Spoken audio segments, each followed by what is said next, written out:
یہ میں جو بار بار چیخ رہا ہوں وہ لوگ، میں ابھی لاسٹ ٹائم میرا چلا تو نے کہا جی دیکھو جی یہ نون لیگ دا ہے، یہ مولوی نون لیگ دا ہے، یعنی فوراً اس پہ فوراً یہ بات یہ طے کر لیتے ہیں کہ یہ نون لیگ کی بات کر رہا ہوگا، پی ٹی دی گل کر رہا ہوگا، خدا دا واسطہ پی ٹی دی گل نہیں. یعنی ہماری ٹالرنس یہاں پہنچ گئی ہے، ٹالرنس کا یہ حال ہو گیا ہے. ایک سیاسی سوچ ہے آپ کی، ایک کی سوچ پی ٹی آئی ہے، بسم اللہ، آپ کی سوچ آپ کو مبارک ہو.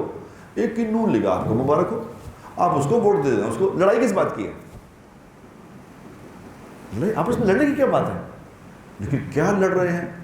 ابھی میرا ایک 25 سال کا دوست ہے، 25 سال کا دوست، اور نیک آدمی، یہ بھی نہیں کہ بد کردار آدمی، نیک آدمی، اور عمران خان کا بالکل فرسٹ کزن سمجھ لو، قریبی آدمی، نام نہیں لیتا میں اس کا. پرسوں سے مجھے میسیج کیا، اس نے کہا بٹ صاحب دیکھو چوروں ڈاکوؤں کی حکومت آ گئی، پھر چور ڈاکو آ گئے، پھر وہی فراڈیے بیٹھ گئے آ کے، پھر جن پہ کیس ہیں وہ آگے بیٹھ گئے. میں ہنسنے لگا، میں کہا ہاں یار ایسا ہی ہوا، ایسا ہی ہوا یار، ٹھیک ہے کیا کریں، ہمارے نصیب جیسی قوم ہے ویسے حاکم آ رہے ہیں. میں کہا ویسے یہ واقعی چور ڈاکو ہیں. اس سے پہلے جو کتب بیٹھے تھے نا، کتب ولی، شیخ رشید کتب، فواد چودھری ولی اللہ،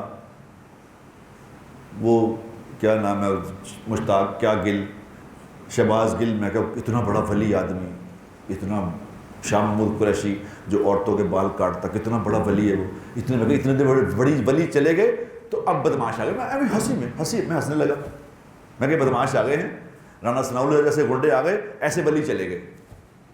تو اس نے جواب کیا دیا؟ 25 سال کا دوست، پڑھا لکھا آدمی، 60-65 سال عمر ہے اس، اور دوستی ہے، ہم نے 7 مہینے کٹھے لگائے ہیں. جواب کیا دیا اس نے کہا اوہ تمہاری اتنی گھٹیا سوچ ہو گئی ہے، تمہاری اتنی گھٹیا سوچ ہے، نو مور ڈسکشن ریکوائرڈ، آج کے بعد میں تمہارا نمبر بلاک کر رہا ہوں. اللہ، اور بلاک کر دیا. یعنی اندازہ کرو ہماری ٹالرنس یہاں پہنچ گئی، یعنی ہماری مت ہی ماری گئی. یہ کیوں ماری؟ پتہ کیوں ماری مت؟ خدا کی قسم، جو گناہوں کی کثرت ہے نا، گناہوں کی کثرت اللہ عقل چھین لیتے ہیں. جب گناہ، صبح شام جھوٹ بول رہے ایک دوسرے کے لیے، صبح شام جھوٹ بول رہے، لیڈر بھی جھوٹ بول رہے، نیچے بھی جھوٹ بول رہے. جب جھوٹ اتنا بولیں گے تو اللہ نیکی کی صلاحیت چھین لے گا میرے پیارو. ان کا تو جھوٹ بولنا بزنس ہے، آپ ان کو فالو کر رہے ہیں. کوئی ہو، میں یہ بات نہیں کر رہا نون لیگ ہو یا پی ٹی، جو بھی ہو، جو بھی ہے، ان کا تو بزنس ہے.